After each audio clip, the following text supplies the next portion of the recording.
His name is Tommy Ryan.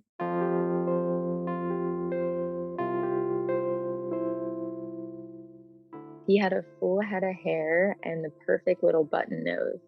Welcome to Still a Part of Us, a place where moms and dads share the story of their child who was stillborn or who died in infancy. I'm Winter. And I'm Lee. We are grateful you joined us today. Please note that this is a story of loss and has triggers. Thanks to our lost parents who are willing to be vulnerable and share their children with us. If you're listening to this podcast, just know that on our YouTube channel there are pictures and videos that are related to the stories that are being shared. Subscribe and share it with a friend that might need it and tell them to subscribe. Why? Because people need to know that even though our babies are no longer with us, they're still a part of us.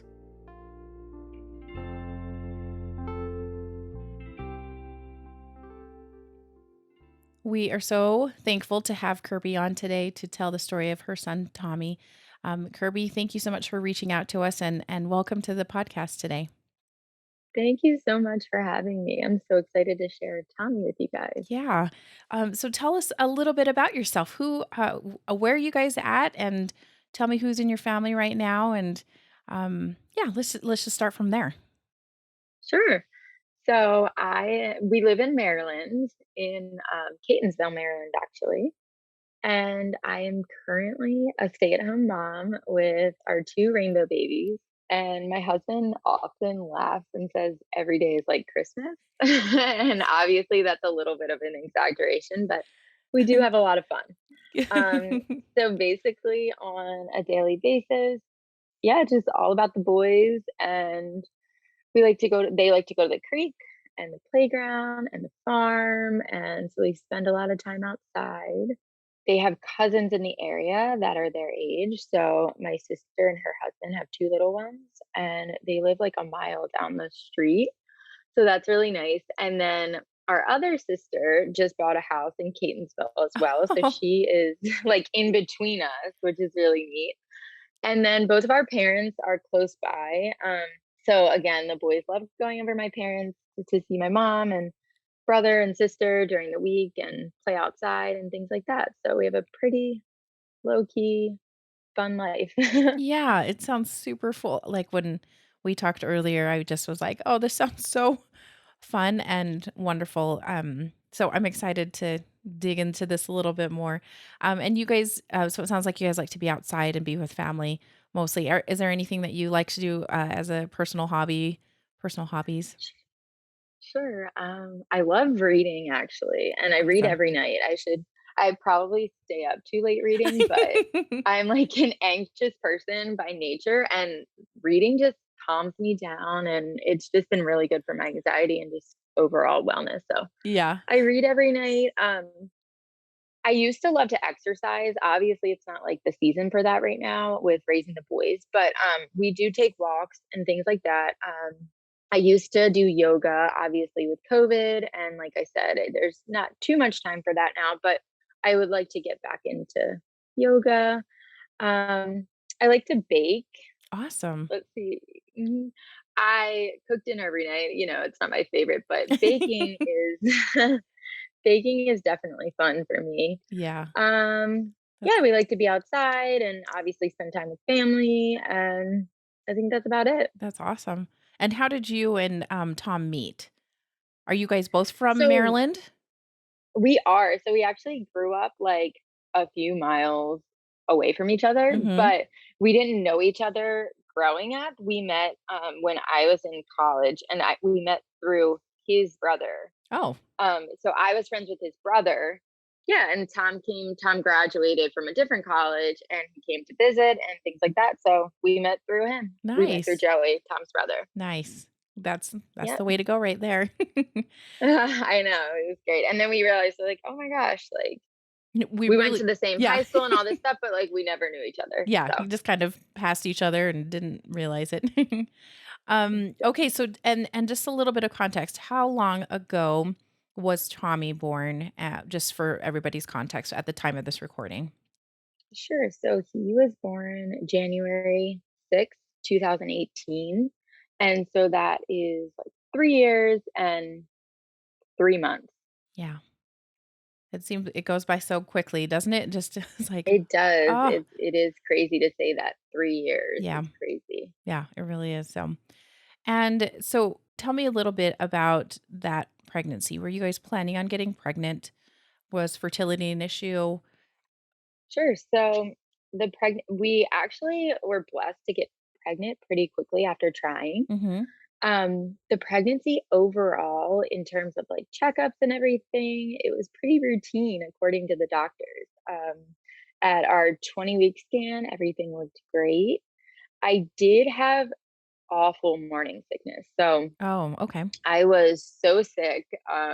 I probably, like, I'm not exaggerating, threw up at least once a day, like the Oh, entire pregnancy. the entire pregnancy? But Oh. yeah, and everyone kept saying, like, after the first trimester, and then, okay, some people get sick until 20 weeks, and okay. And then, like, after a while, I was like, I feel like this isn't gonna go away. It did end up, I guess, like, it wasn't as strong as the first trimester, but Mhm. it was still to the point of, like, I could wake up every morning and get sick, and then in the evenings, like, come 7 o'clock, like, they say it's morning sickness, but, like, mine was pretty bad at night too. How? So but overall, I honestly, like, just kept saying, like, "It's fine, I'm just so excited," because I had always wanted to be a mom. Like, Mhm. ever since I was a little girl, like, that's all I wanted to be was a mom, and my brother is about 10 years of me my brother and I are, like, 10 years apart, Mhm. so I'm one of 5, and he's the youngest, and when he was born, I'll never forget, like, it was the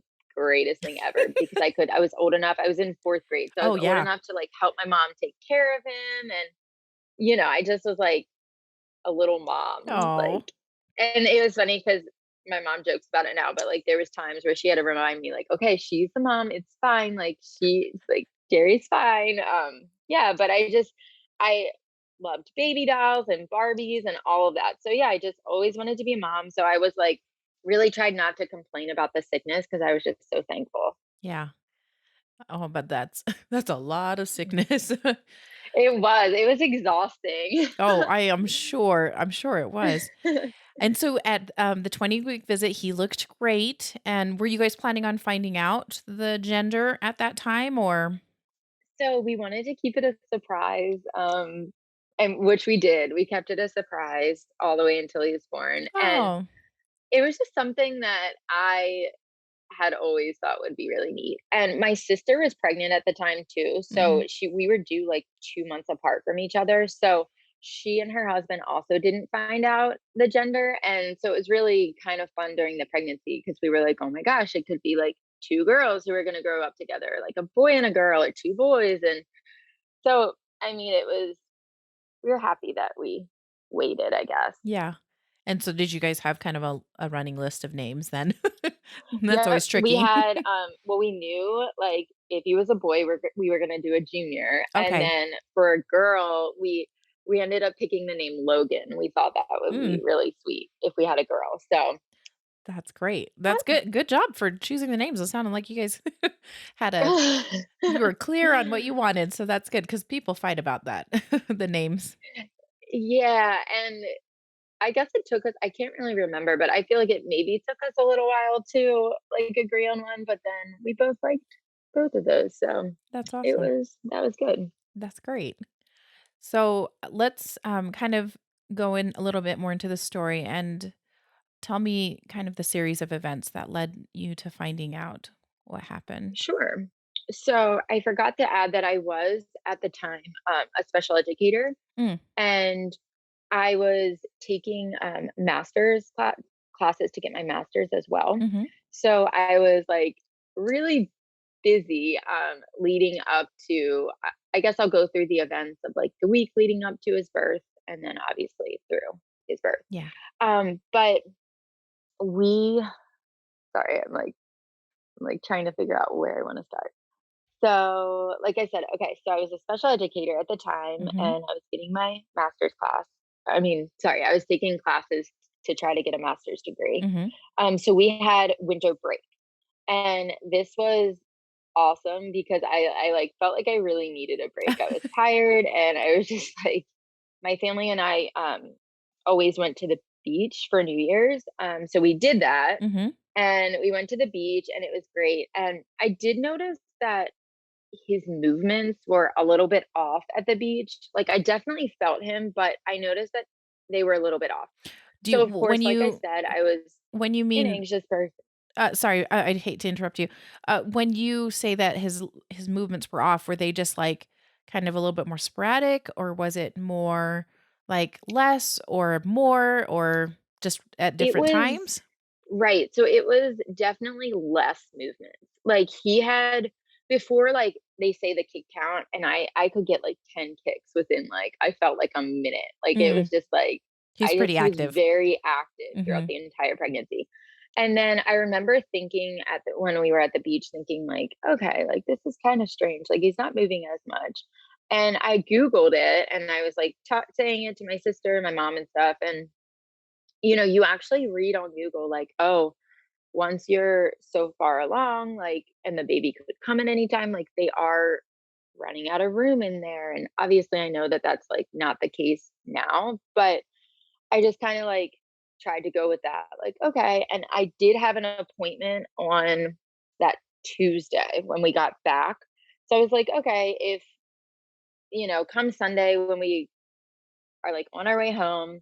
If I still feel like it's like this, then maybe I'll call on Monday. But I felt him on the way home, and I did my because I was really able to like zone in and like as I was sitting in the passenger seat and like count his kicks, and like I definitely felt him that mhm. Sunday. Okay.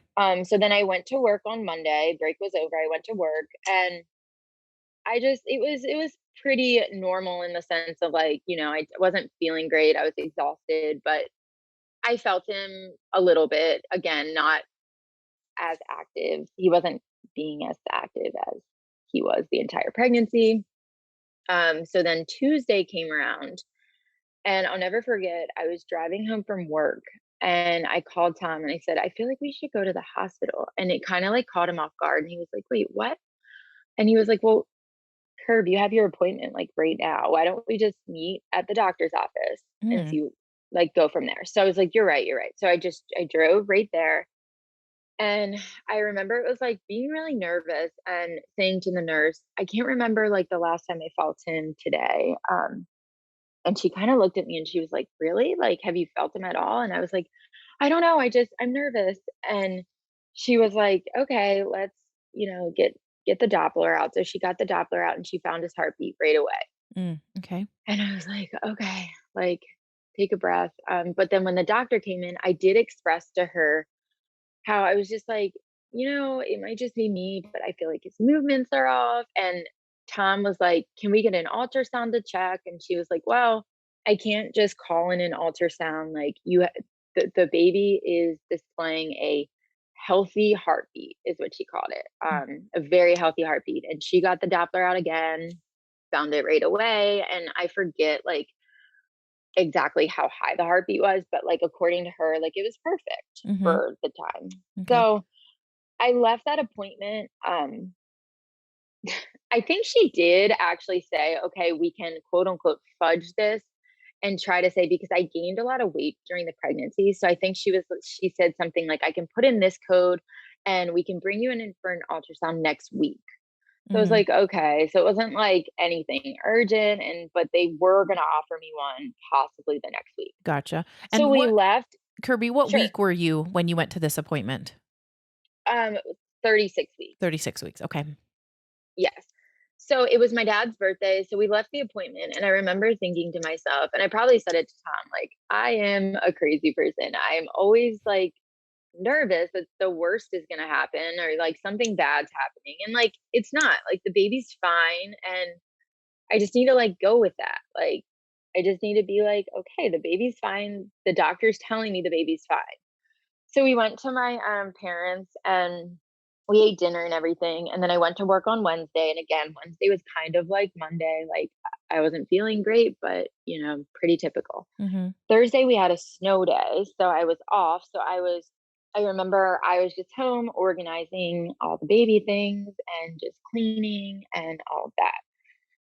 For Thursday evening, I started to get a little bit of a headache, and that wasn't typical. I hadn't had headaches like the mhm, whole pregnancy. Like I'm sure I got one here and here or there, but that wasn't like a thing that usually happened. Mhm.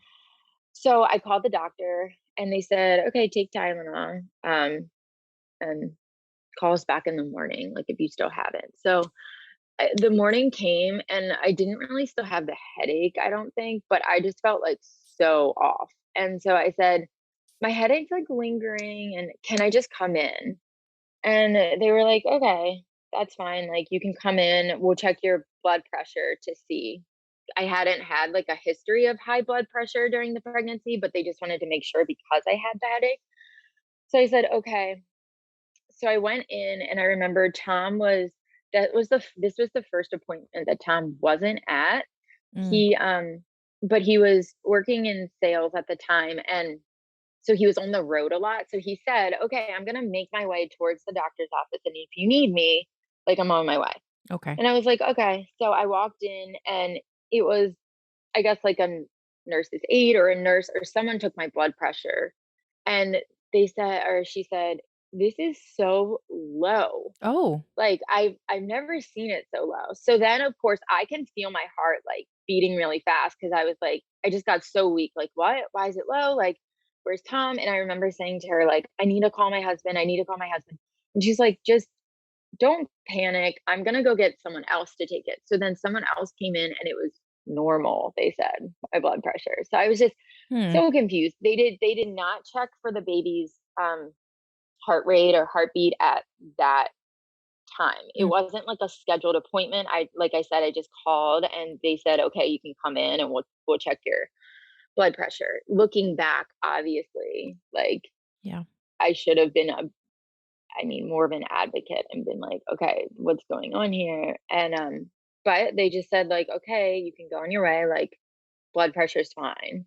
So like I left and I remember calling my mom on the way to work and we talked and I felt a little bit better. And then so that was Friday. And so I I do remember being at work that day and sitting at I taught a lot of small groups, and I remember sitting when my kids were taking like a test, and I remember sitting there like putting my hands on my belly and like trying to feel him, and I couldn't.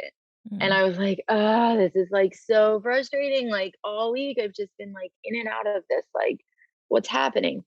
So then on the way home, I didn't feel up for cooking. I did say to Tom, like, "I'll pick up dinner." So I'll never forget. I picked up Uno's and I got a salad and I was just kind of picking at the salad. And then we went downstairs in the basement, which was a normal routine for us just to kind of relax. Cause like I said, after 7 o'clock, I just always felt awful. So I was laying on the couch and I remember like hearing my mom come in and she was coming to bring the Tommy, who we didn't know was a boy at the time, like I said, but his rocker for his nursery. So she Mm. put that upstairs and she just kind of popped her head down. Um, and then she left. And I remember saying to Tom, he was watching basketball and kind of on his phone. And I remember saying, we need to go to the hospital. He was like, "What?" And I was like, I just, something's not, something's wrong. I just know, I just don't feel like everything's okay. And he was like, "Okay." And bless his heart, because like I said, with my anxiety, he was probably like, "Kurt, we got this looked at. Like, you thought something was wrong. We got it looked at this week a few times. Like, things are fine." But I said, I just want to see the baby like on an ultrasound and be Mhm. like, "Okay, baby's fine." So we were driving to the hospital and obviously I was like nervous, but I wasn't thinking that he had passed away at all. I was thinking like they were gonna say like he was in distress and they were gonna have to like do an emergency C-section and get him out, like worst case scenario. But I also thought, okay, I'm gonna feel so good once I see the baby, and then I'm Right. just gonna be able to go home and sleep. And the following day, we were planning a surprise engagement party for Tom's brother and my now sister-in-law. So I just was like, I just want to like, I want to get this over with and have like see like peace of mind again. Yeah. So I'll never forget like walking into the hospital and like pressing the button to the elevator and just like riding up and thinking like, am I feeling the baby? Like, I don't know.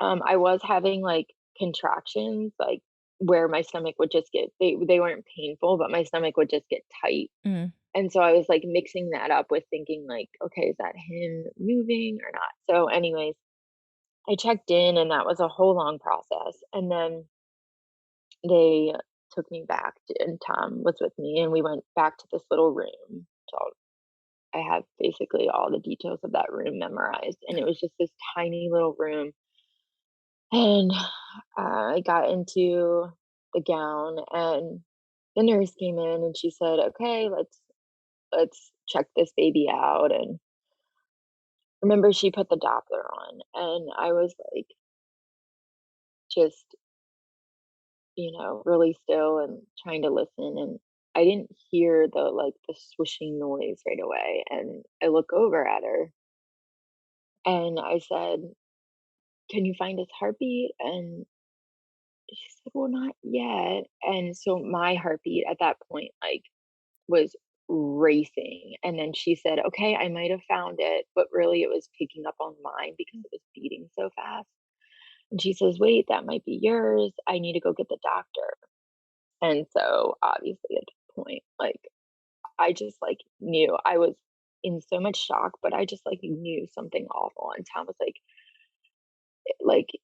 "It might just be her, like, it might the doctor's coming," and but I remember just sitting there, like, staring. I don't even think I was, like, crying at that point because I was just, like, so in so much shock.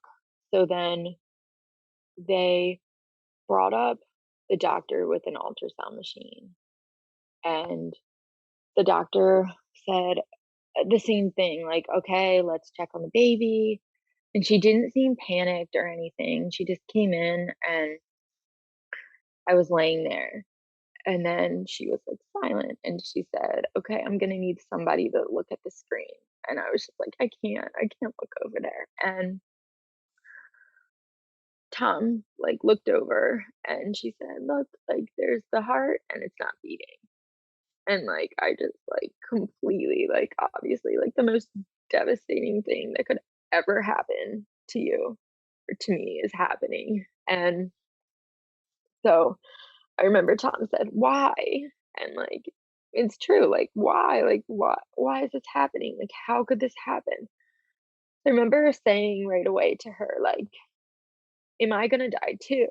And she was like, "Well, we don't think so." And I just kept repeating that, and I think looking back, I think I was thinking that because it was so unnatural to have my baby die. It just felt natural to, like, go with my baby. It just didn't feel like, how was I gonna survive without my baby? I didn't understand that. So, I did also say, like, "How are we gonna get the baby out?" And I suspected them to, like, call, like, a hospital emergency and put me right to sleep and, like, rip this baby out of me, and it wasn't that at all. Everything was just so, like, quiet, and she looked at me and she said, "Well, you could go home tonight and sleep and come back in the morning, or we could induce labor tonight." And I said, "I have to deliver the baby?" And she said, like, "That's what we're recommending." And I remember just bawling to Tom, and I do remember saying to him, I just looked at him, and he was just, like, staring at me, like, in disbelief, and I remember saying, like, "I know our baby," because we didn't know, obviously, he was a boy at the time, so we didn't know, but I said, like, "I know my Grammy is in heaven, like, holding him right now," and, like, that's all I could, like, grasp onto to, like, keep I don't even know, keep breathing, I guess, and so I also remember saying, like, screaming to Tom, like, "We have to call, like, my parents and tell them, and they need to bring me a blanket." I just kept saying, "I need a blanket, I need a blanket." I felt so out of my body. Like, I guess I wanted to be out of my body. I couldn't believe this was happening, and it's like life just stopped, like, the world stopped spinning, and I feel like I guess I needed a blanket to, like, almost, like, anchor me down to the earth because I just felt like I was floating. I felt like it was the end of the world because to us it was. And so Tom called, the nurse said, like, "Do you want me to call family?" And Tom said, like, "No, I'll do it." And, like, I remember Tom saying, like, "Oh, your poor mom," because, like, my mom was so excited for the 2 her 2 first grandbabies to be 2 months apart, and it's funny because she had always said that Casey, my sister, was gonna have a girl, and I was gonna have a boy, and it turns out she was right. And so I remember hearing, like, the sobs, like, coming through the phone, and he as Tom, like, just said what was happening, and they said, like, "We're on our way." And then Tom called his parents, and in the meantime, they had us walk down to a different room, and we sat in there, and I remember, like, the doctor coming in, which kind of like a blur at this point, but then all of a sudden, I remember my family coming in, and, like, I remember, like, my especially my one sister, Courtney, like, I just remember, like, the cries coming out of her, like, it was just, like, awful, and I remember saying, like, "Where's dad?" And they were like, "He's parking the car, like, he'll be up." And, like, we just all sat there and bawled crying, and then, the doctor, and I guess nurses or I guess the nurse came in and they had to take, like, a bunch of blood and do, like, blood work and get an IV going and all of that, and then they started, inducing me, and so that night this was, like it's probably, like, 10 o'clock by this point, so my mom and my dad stayed with us through the night, and it was just, like, this night where, we were just, like, on and off just crying as they were just inducing me, and it was just, like, really, really hard. In the morning, my sister came, and she sat out in the waiting room, and by this time, I was still, like, not really feeling much contractions or anything, Oh, so they, really? like, upped whatever they had to, and then I started, like, feeling more, contractions, but still nothing painful. Day went on, and then they started getting, like, closer together and more painful, and it was so sad because I only had to wear, like, the one band on my belly, which Oh, was tracking the contractions and, like, not the heartbeat one. It yeah. was just and I just at this time, like, I just remember, like, I couldn't, like, fully believe what was happening still. I just was hanging on to this, like, small chance that this, like, miracle was gonna happen and the baby was gonna come out alive and just crying his head crying, and I don't think I said that to anyone, but I just later on, like, I remember Tom saying that he thought the same thing, like, "This can't be happening, maybe they're wrong," even though I knew that probably wasn't the case, but I just was holding on to that hope, and so I remember asking if my sister could come back.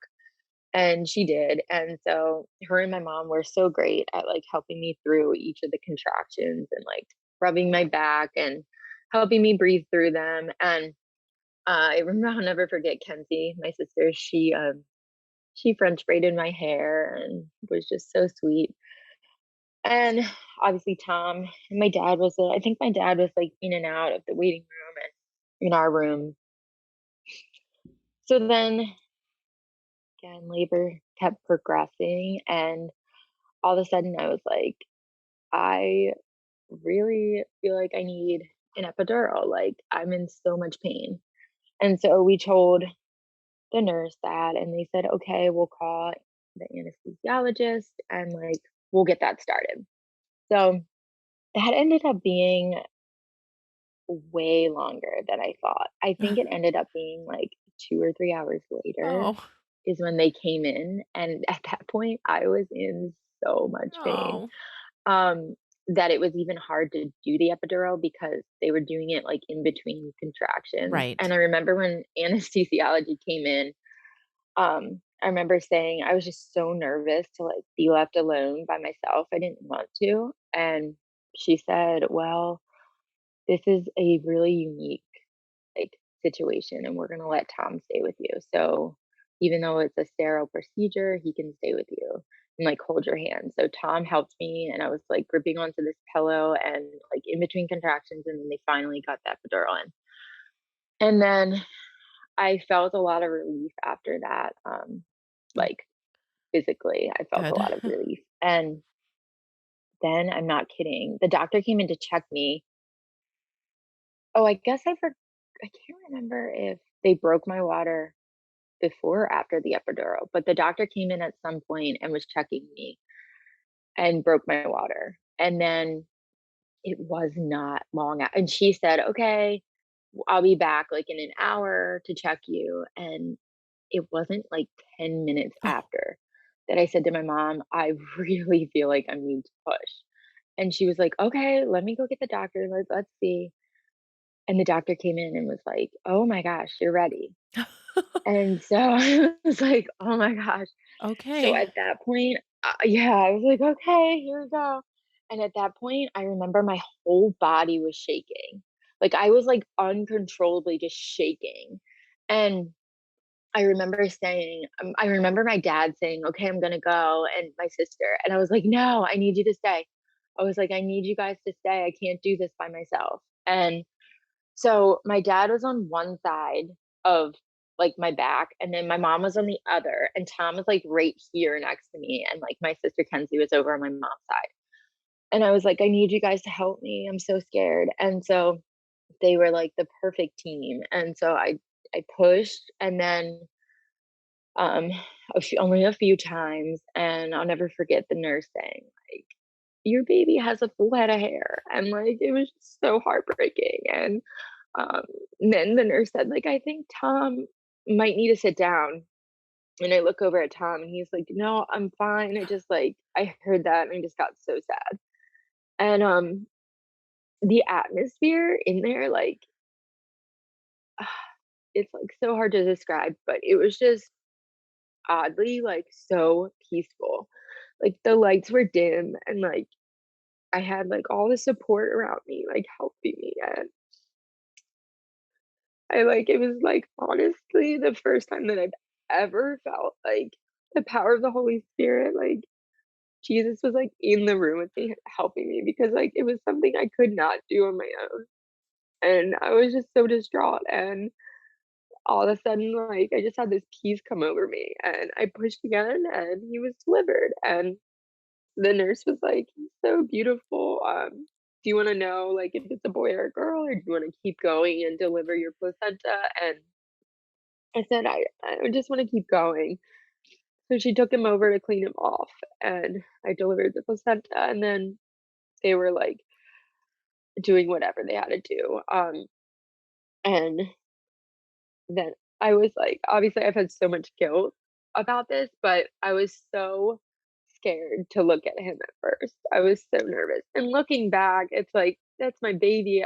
Looking back, I wish that I did, like, skin to skin right when he was born, but obviously, I did the best with what I knew and what I felt at that time. Yeah. But they cleaned him off, and then the nurse handed him over to Tom. And, like, and Tom said, like, "You have to hold him, he's so perfect." And I just looked at him, I was like, "Oh my gosh."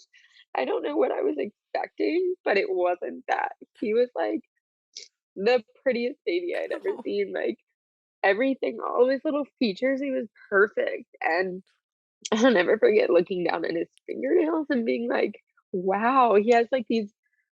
Like, even his fingernails are perfect. So our priest came and blessed him and prayed with us, and I can't remember, like, how long I held him, but I just remember holding him, and he felt so heavy, and it just felt so good in my arms. And I just remember thinking, like, "Why? I just want him to," like, I can't believe this. But it was, like, the most beautiful, wonderful experience, yet at the same time, it was, like, my the greatest nightmare I could ever imagine happening. So it was like there really was, like, this joy and pain that was just, like, coexisting in the same space. And, I really can't describe it any other way than that.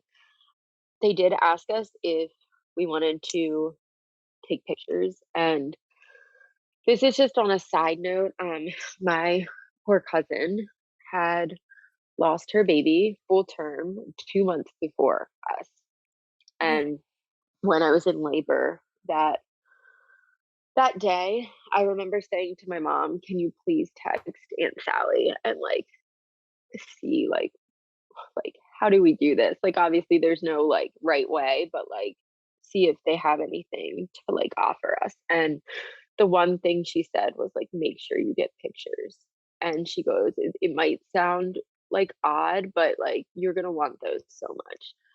And, I mean, it couldn't be more true. So we agreed to now I lay me down to sleep, coming in and taking photos of Tabby, and but something ended up happening and, like, it didn't work out. I oh, guess maybe the hour of the night or whatever reason, the nurse didn't put in the request in time, so, um, a different nurse came in and took photos, and she asked if that would be okay, and we said yes, and, like, we at that point, it was just Tom's parents, my parents, and my one sister.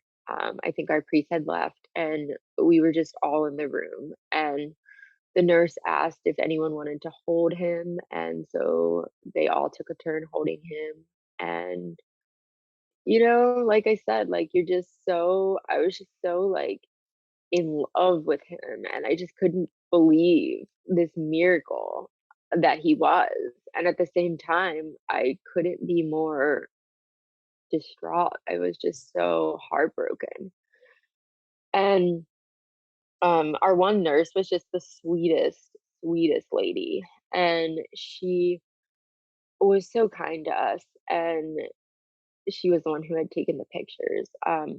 They she did give us the option of giving him, like, his first bath, and at the time, of course, one of my biggest regrets, we said, like, "No, no, no," and so she said, "Okay, I'll bathe him and I'll bring him back, like, in a different outfit," and she did, and he had this little lamb that he was holding and this really sweet little hat, and he was wrapped in this white blanket, and we didn't unwrap him and, like, undress him again, looking back. Of course, I wish I did, but we didn't, but we just, spent time with him and held him, and I think I was just staring at him, and I remember just kissing his head and, like, thinking, like, "I'm so sorry this has happened."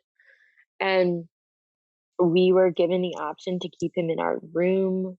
So hours and hours passed, I'm not sure how long we were with him, but we were given the option of him staying until, like, however many hours until, like, the morning, mhm, and we declined it. We said, like, "No, like, we think this is a good time for, like, us to part," and another regret. There wouldn't have been enough time with him even if we did spend those extra few hours, but looking back, like, I really wish we did. But Tom always tells me, like, we did the best with what we could do, and he said, like, at the time, he felt like there was, like, only so much we could handle before we just lost ourselves mhm. altogether, and I do agree with him because I just, like, was losing my mind. Like, I just, like, was so out of control, and I just felt like we came I can't remember, we, like, ended on a prayer or something, and it was, like, a really, like, peaceful way to, like, hand him back to the nurse, and so horrible and heartbreaking, but then they asked us about funeral arrangements and, all this stuff, and I remember saying, like, "What?" Like, "Oh my gosh, I can't, like, make these decisions," and I had all this paperwork I had to sign, and, like, to this day, signing my signature, like, I have flashbacks because it's just one of those, like, triggers for me, yeah, I was just, like, signing his, death certificate, like, the worst thing ever. Thankfully, my dad and mom really helped with arrangements, regarding the funeral and the funeral home.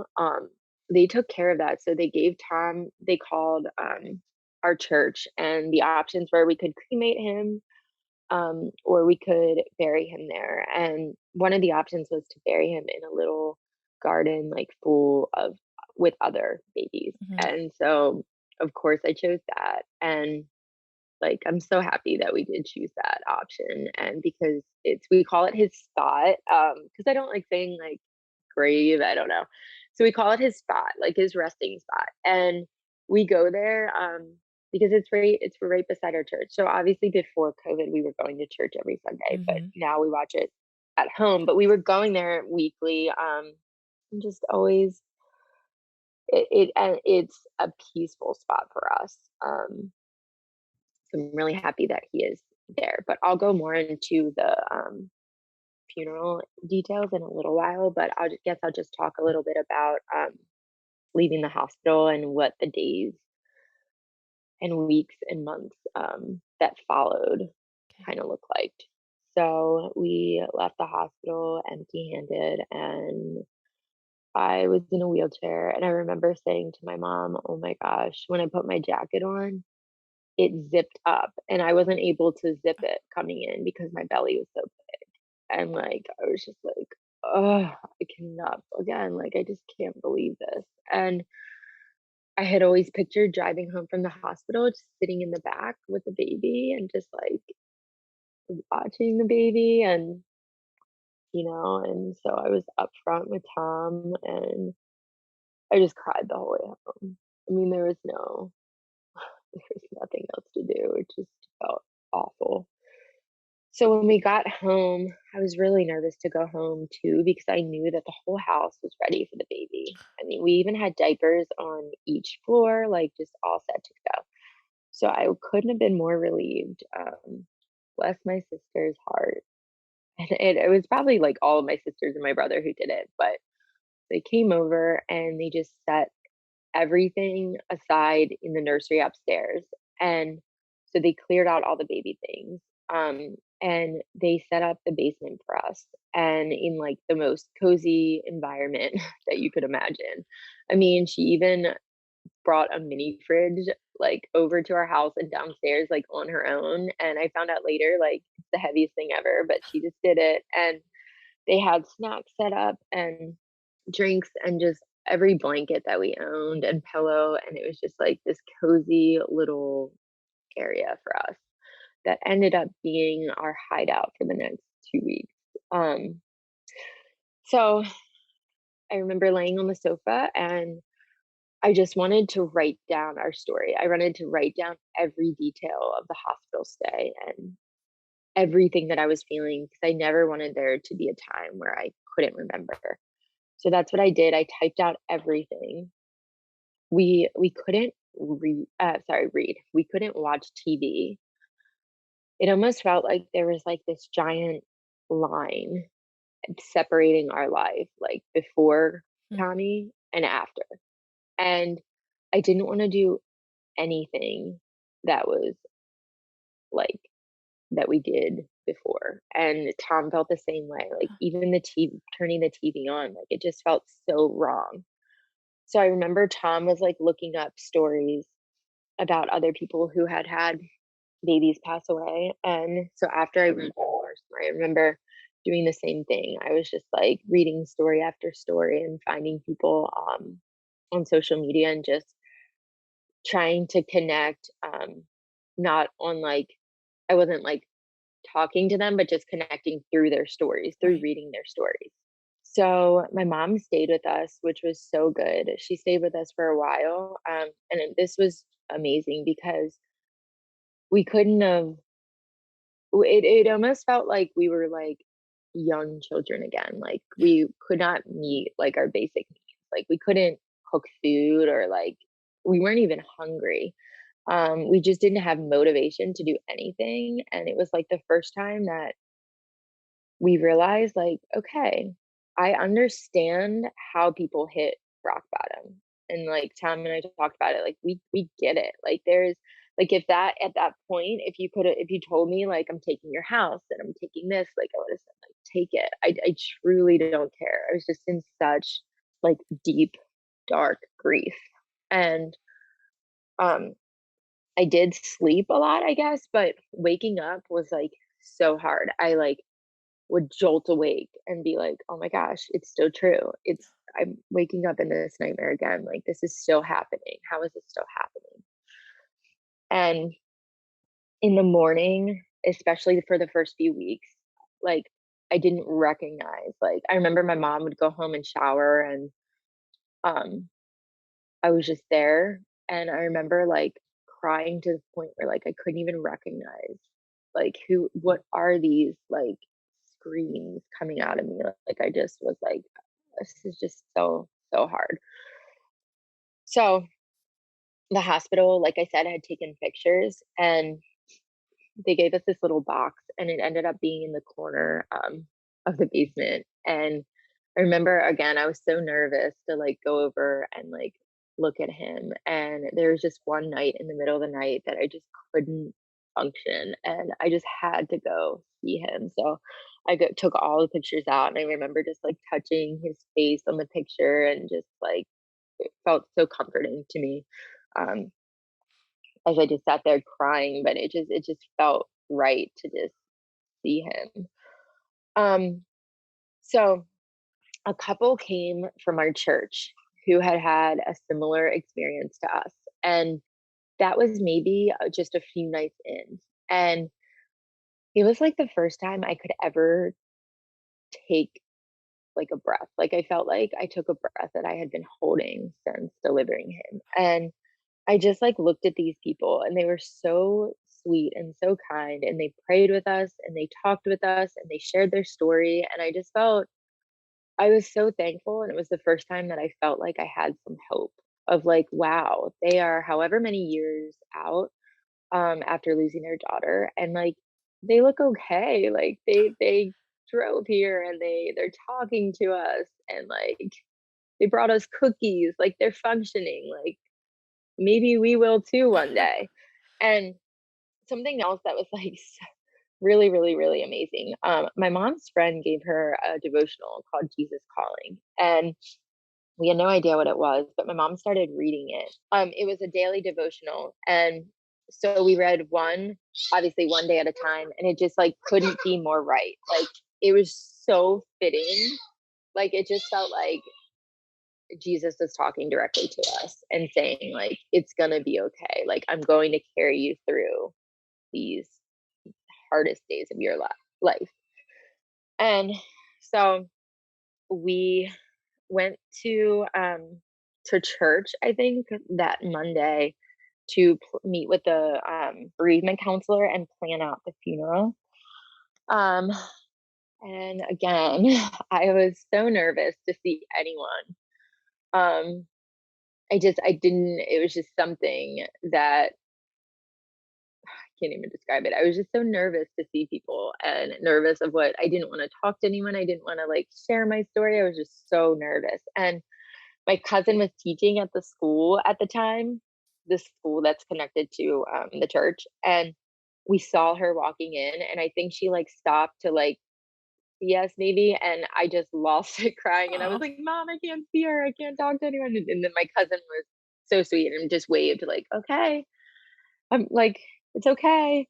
Um, so we went in and we planned, like, the readings for the funeral and talked a little bit with the bereavement counselor. Then his funeral wasn't until a few days after we had planned it, but we spent the next days kind of like and I guess the next weeks and months kind of, like, doing things that didn't make it worse, if that makes sense. So, like, we Yeah. did things that felt okay.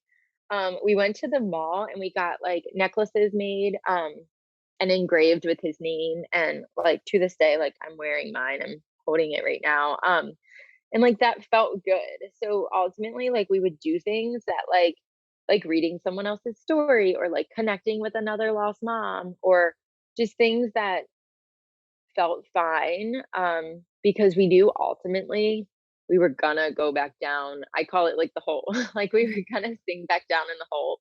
So, like, we had to, like, keep ourselves afloat as much as possible. Mhm. But with that being said, I and Tom feels the same way, like, what has been so healing throughout our grief journey is feeling all the emotions, so not pushing them away. Yeah. So I am guilty of, like, to this day, like, I like to, like, cry when I'm, like, alone.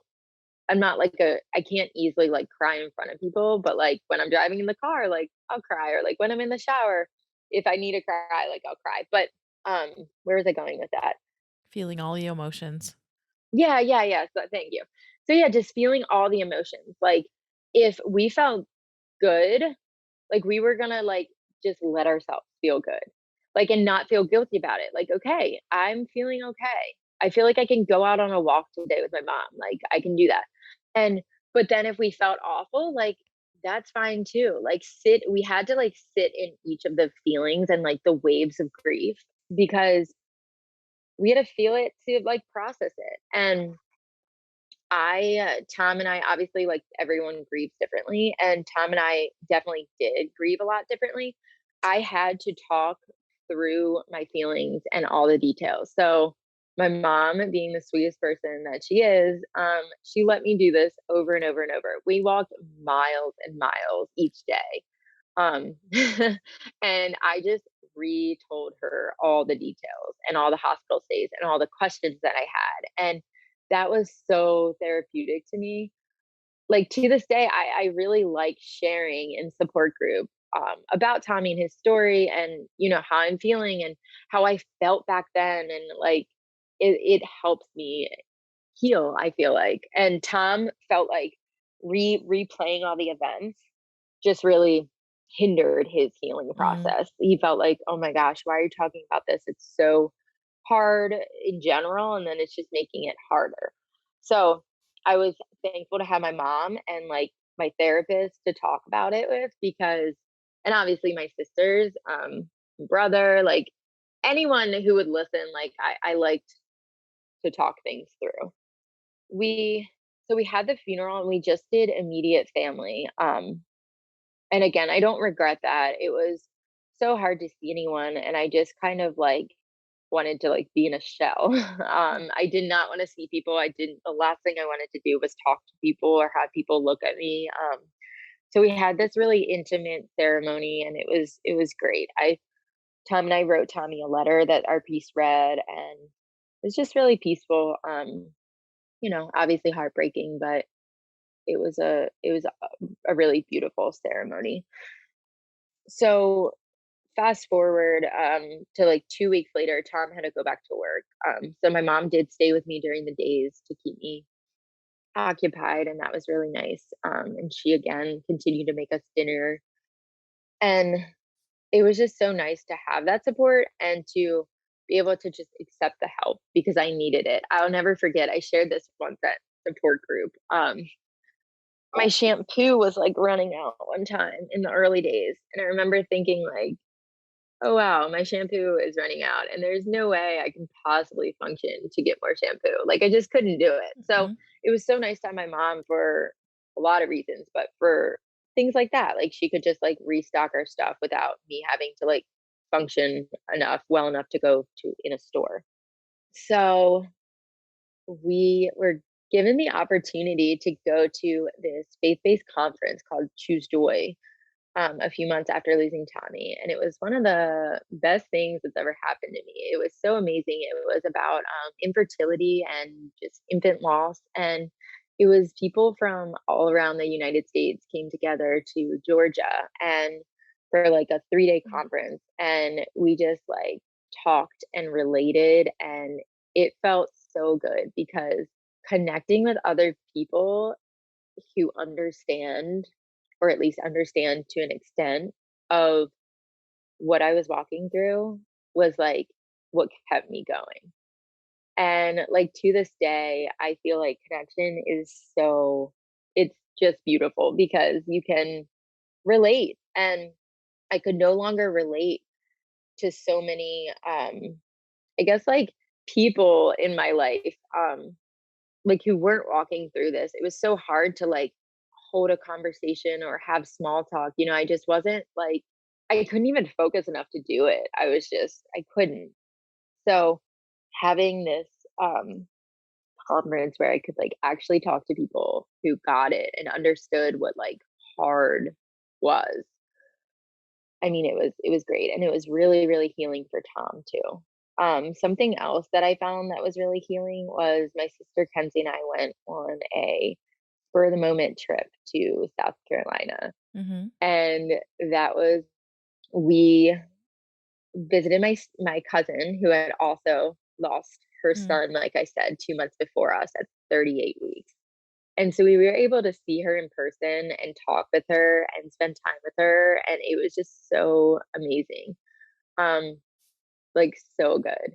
We had, like, the best I can't even remember how many days we were there, but it was so nice and so freeing, and it just felt right. I did take a lot of time off of work, and I got an extension for my master's class to finish this class. They gave me, like, a crazy long extension, and I actually did not end up completing the course, because I just couldn't focus. I couldn't get myself to focus, and I think maybe because then like, I could focus on the things that were, like, really meaningful to me, but I guess at that point, it wasn't Mhm. that meaningful to me, so I couldn't focus to do it, and I thought, "Well, that's okay." Like, "That's okay, I'm just not gonna do it." I did go back to work, which was really, really hard. My school, was amazing and one of my biggest support systems, and to this day, I have some of my best friends who I met them through working at this school, and they were just so amazing, like, they would check in and continue to check in, and if I didn't answer, they would just continue to check in, and that was so helpful, That's because I awesome. I couldn't talk and I didn't want to, and but they were just, like, letting me know, like, they were still there and I could take my time, and so going back to work, it was really hard. I we didn't this was just, like, looking back, I wish we had said something, but I worked with young kids, and they obviously all knew that I was having a baby, and we went back and forth. We met with the principal and assistant principals, and we went back and forth, like, "Do we tell them? Like, does the school tell them?" Like, I'm not sure that the school had ever had anything like this, so they weren't sure exactly how to, like, navigate the situation, and we didn't end up telling the kids. The whole thing was, like, just say, like, "Yes." Like, if the kids asked, like, "Yes, I had my baby, he's a boy and his name's Tommy, and we're gonna talk about, like, school stuff now." And because, like, my principal said, like, "That's the truth, like, you did have a baby in his name," and I was like, "Okay." But the anxiety that I felt going back to work was just so hard. I remember sitting in my car, like, with my stomach, like, I had never had such bad, like, physical symptoms from Mm. anxiety before, and I Mhm. remember just being like, "Oh my gosh, I can't do this. It's all I can take to, like, walk in the building," and it was hard. It was definitely hard being back at work, and then I would have these sweet little kids come up to me, "Do you have your baby yet?" And, oh my gosh, it was really tough, Yeah. but like I said, I did have some of my best friends there, and it was hard for me to see pregnant people and people with newborn babies. That was really, really hard for me to see, and so another reason why it was really hard to go back to work.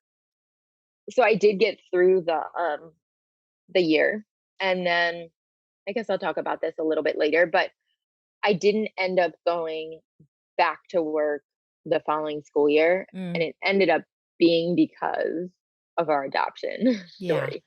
So, like, it all worked out Yeah. beautifully. But, Yeah. yeah, I did make it to summer, so that was good. It was only a few months left that I had, but it was hard. It was hard stepping back into a place that I had all of these hopes and dreams about this baby and all of these memories from the pregnancy. It was really hard to step back into that. It felt like I was, like, stepping back into an old reality with this new reality, Mhm. and that was really difficult. Yeah. Um, but overall, I feel like I have to say this, like, Tommy has 100% changed our life, and mostly for the better. Our priest said to us, when we were at the hospital, that this baby will do more for you in heaven than you could ever do for him on earth.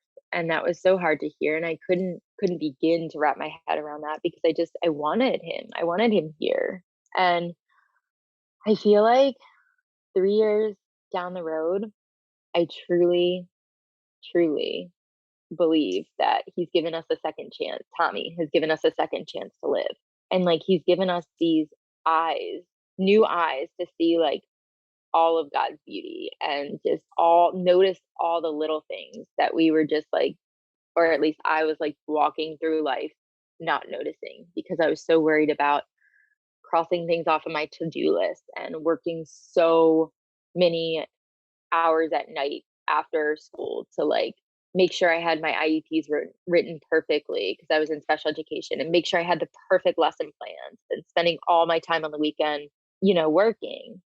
And then suddenly I was like, wow, like now I'm just like, wow, life has completely changed. I'm a completely different version of myself, but definitely a better one. Like new ears to listen and a heart that's just full of compassion for others. A completely redefined faith. I just have so much faith, and I give all of the miracles and the blessings that have happened along the way. I give all the glory to God. Jesus was always a huge part of my life growing up, and now he's definitely the center of it. And I feel like because we know what it feels like to have like the ultimate low, the highs are so much higher and so much greater. And we're just better parents days and miles. And I think the one gift that I love so much that Tommy's given to me is the gift of living in the moment. So, like I said, I used to have like to do lists and like I don't make those anymore. Like I just take each day as it comes and we just do all the fun things and the goodness. We do spread. So we started this early on, the month after he was born. So he was born on the 6th. And every month since then, we've done act of kindness, like spread kindness in honor of him on the 6th of the month. Mm. So that's like our thing. It's like every 6th of the month, we do acts of kindness. And that's been such a wonderful way to honor him. I think And it feels right to bless other people in honor of him. So, that's so, so um, beautiful. That's so cool that you guys do that. thank you.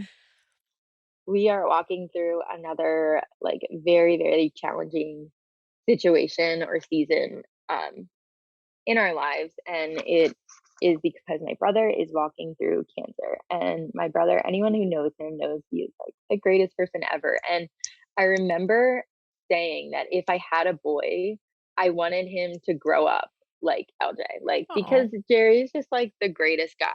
And something that I always say to him is like an ordinary life, like the definition of like an ordinary life looks different. Will look different for everyone, but what I always say is that like God chose Jerry, and I always think this about myself too. Like God chose me, like not to have like this ordinary life where you just like go through the motions, but to have this like extraordinary one where like you go through something so hard and it's always gonna like be with you like that season, but like you're going to impact so many people and help so many people and you're gonna change for the better. I feel like it really is like through the hardest, most impossible situations that we find out really who God calls us to be. And so I know that God's working miracles through Jerry, and I see it like daily when I look at him. And I'm just like, I mean, he's so incredible and he's just an inspiration for all of us. Something that's really special is him and I we're in the process of starting a nonprofit in honor of Tommy. And our mission or our goal is to help other people who have obviously had stillborn babies, babies who have passed away in infancy, pregnancy loss, but also people who are walking through cancer. So it's helping, like, we just want to help like people who need us the most. And we're going to do that through acts of kindness. Like, that's going to be the goal of, or the purpose rather, of our nonprofit. that's So awesome. we're really looking forward to that and Yeah. all that's gonna come from it. So much good. I'm sure of it. It sounds like already with the your acts of kindness that you do on the 6th of the month that that is helping a lot of people too. I think that's so neat that you guys are doing that. Thank you. It really is. We love doing it, so. That's awesome. Kirby, I have a quick question for you. Did you guys ever find out what happened to Oh, Tommy? yes. So it was, it's called a maternal fetal hemorrhage is Mm, what they called it. So the hospital and we did have an autopsy performed, and it came back kind of like inconclusive. I don't okay. know if I said that right, Yeah. but our doctor said that the cause was unknown. However, we did visit and talk with a high risk doctor, Mm, mhm. and he read through everything, and he said that he believes what happened was a maternal fetal hemorrhage. So it's really rare, about like 1 in 1,000 chance of happening in an otherwise healthy pregnancy. And basically, the best way I can describe it is like the placenta like reverses at some point, and basically, Tommy lost like almost all of his blood to me, like, Yeah. and that's what happened. Oh, wow. That's Yeah, you're like, and there's nothing that you yeah, it's so funny how you're like, I can't do anything about that. That just it happened and it happened to me, the 1 in 1,000 pregnancy. exactly. Tom was like so caught up on these statistics. Again, I have trouble saying that word, but he was so bent out of shape about these statistics. Yeah. And I'm just like, I don't know, Tom. He's like, this, like, what? This is so rare. This is so rare. Like, how many people like, go to the hospital to deliver their baby and get to bring their baby home and like. Yeah. So but yes. Um, oh, and then I guess the last thing I could end on, I'm not gonna give, like, details, but I will say, we adopted our rainbow baby Ace, and he is the sweetest guy ever, and he was born in Mississippi, and we were able to be there at his birth, which was Oh, amazing. yeah. We have an open adoption with his family, and they are the sweetest people that you'll ever meet. So we just feel like the adoption journey is very, very, I don't even know how to describe it. It's intense. Mhm. And all of the details that had to fall in place in order for Ace to join our family, like it's none other than just like divine intervention. Like God, like truly led this little guy to us. And he is just like such a light to everyone who he encounters. And when we were on the adoption journey, we found out that we were expecting again. And so Which the is so boys are, when you told me yes, this, I was like, "What?" I know. It's so crazy. Again, it's just like this miracle on top of a miracle. And so pregnancy after loss was very, very, very challenging for me, but I did have little Ace in my arms, so I was taken care of. So that was just again such a blessing. But Miles, that's our other rainbow baby. His name is Miles, and the two of them are 6 months apart, and they are just best friends. And it really is such a beautiful story, and their connection I just feel is so strong. And they talk about Tommy because we obviously share him and his goodness with them, and so that just feels so good too whenever they say like Tommy, Tommy. And we'll talk about more about this on the advice episode, but we do think about Tommy with anchors. So whenever they see an anchor, they'll also say like point to it and say Tommy, which is Oh, really that is so sweet. sweet. Oh, I love it. Kirby, thank you so much for sharing your story about Tommy, and I'm so sorry. It's so hard. It's just so hard when you yeah, there's that deep grief hole. Is that what you call it? Yes. But I'm grateful that it sounds like Tommy is quite a like you said, an anchor or a light to you guys. Is there any one last thing that you'd like to tell us about Tommy before we close up today?